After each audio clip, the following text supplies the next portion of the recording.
Este programa é livre para todos os públicos.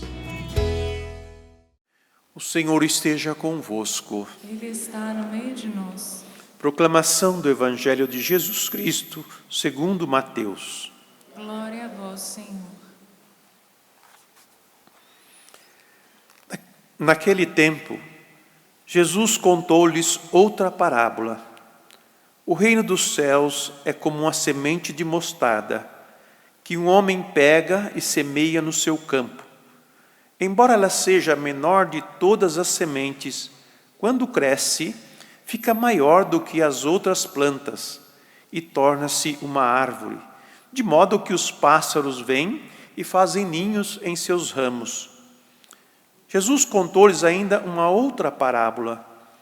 O reino dos céus é como o fermento que uma mulher pega e mistura com 3 porções de farinha, até que tudo fique fermentado.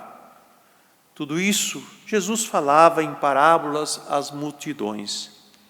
Nada lhes falava sem usar parábolas, para se cumprir o que foi dito pelo profeta: abrirei a boca para falar em parábolas. Vou proclamar coisas escondidas desde a criação do mundo. Palavra da salvação. Glória a vós, Senhor. Que as palavras do Santo Evangelho perdoem os nossos pecados. Amém.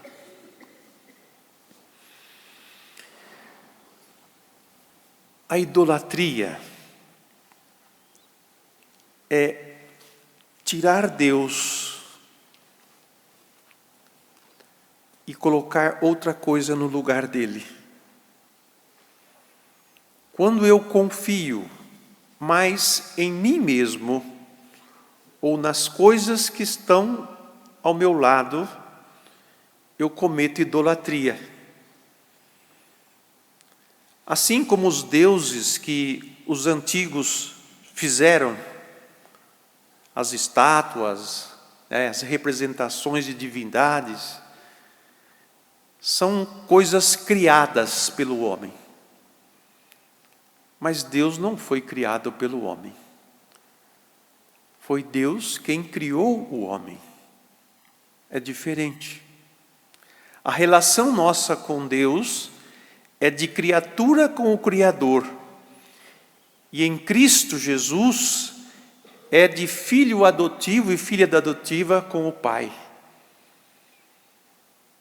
O pecado do povo de Israel, que nós ouvimos na primeira leitura, eles queriam um Deus que satisfizesse a sua vontade, um Deus que eles pudessem controlar com suas mãos, tocar com suas mãos. Um Deus que satisfizesse todos os seus desejos, todas as suas vontades. Que façamos um Deus que caminhe à nossa frente, que esteja junto com nós, que nós possamos pôr a mão nele, tocar nele. Às vezes um Deus que eu possa controlá-lo, para que ele faça as coisas do jeito que eu quero. A inversão. A idolatria nos leva a uma inversão. Sou eu que controlo a divindade, não é a divindade que me controla, a quem eu devo servir. E aí o ídolo, como ele é falso, então quem se apoia nele, apoia-se no nada. Por isso que a Sagrada Escritura, quando fala da idolatria, fala de um Deus feito de barro, que não respira, que não se mexe, que não fala, que é mudo. Em compensação, o nosso Deus é aquele que fala para nós. É aquele que nos dá a palavra de vida eterna para nós. É aquele que nos conduz e nos orienta para a vida. Mas vocês percebem que Ele também é um Deus paciente e misericordioso. Quando Moisés retorna o diálogo com Deus e pede a Ele o perdão, porque o pecado é muito grande, Deus diz para ele continuar com o povo, conduzir o povo. Deus está sempre disposto a perdoar o pecado e dar tempo para as pessoas se converterem.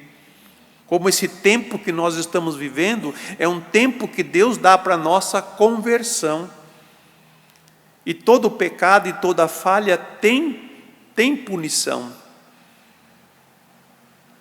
E Deus não deixa isso para trás.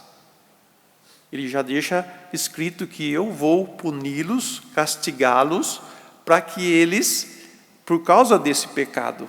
E de fato, a caminhada do povo pelo deserto não foi uma caminhada fácil. Foi uma caminhada de purificação, de conhecer quem é Deus, quem que libertou eles do Egito, quem que tirou eles daquele lugar e trouxe para aquela região. Deus é muito paciente, muito misericordioso, sempre pronto a perdoar os pecados, mas é preciso se converter. E aqui entramos no Evangelho, onde Jesus usa de parábolas, de comparações, para dizer para nós que o reino já está no meio de nós. E que o reino, ele não vem como uma explosão ou com barulho grande, ele vem na simplicidade, na pequenez de uma semente. Vocês sabem que na semente ela tem já toda a força, toda a energia para ela se desdobrar, crescer e se tornar uma planta. Está dentro da semente essa força. O reino de Deus está dentro de nós, está no meio de nós, com esta força, com esta potência de nos levar a produzir muitos frutos. Porque a semente por si mesma, ela não produz nada. Mas se o terreno que a acolhe dá a ela as condições dela crescer, ela cresce. Assim como o fermento por si mesmo não cresce. Ele precisa estar misturado na massa para poder crescer. Assim é o reino. Ele está disponível para nós. Ele está ao nosso alcance. Convém que cada um de nós deixemos ser levedado pelo fermento, deixemos que o terreno do nosso coração faça com que a semente do reino cresça em nós. E a semente do reino está na palavra que foi proclamada hoje para nós. E o pão que nos alimenta é a Eucaristia que vamos consagrar sobre esse altar.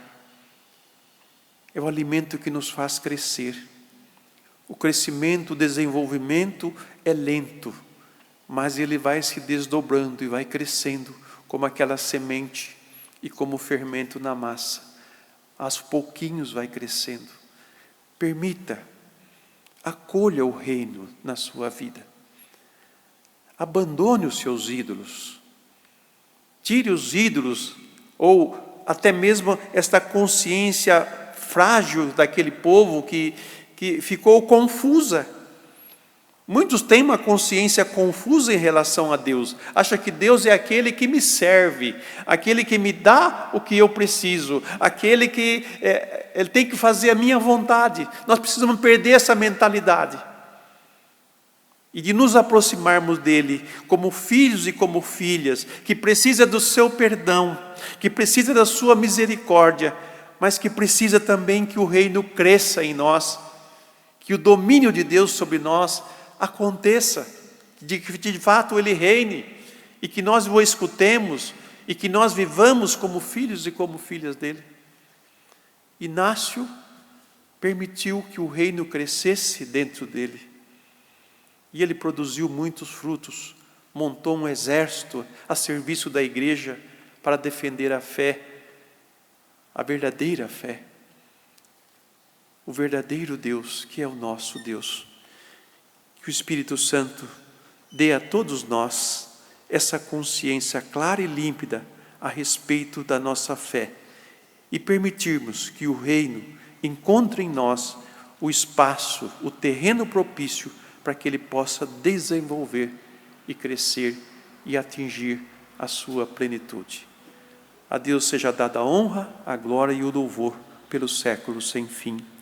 Amém.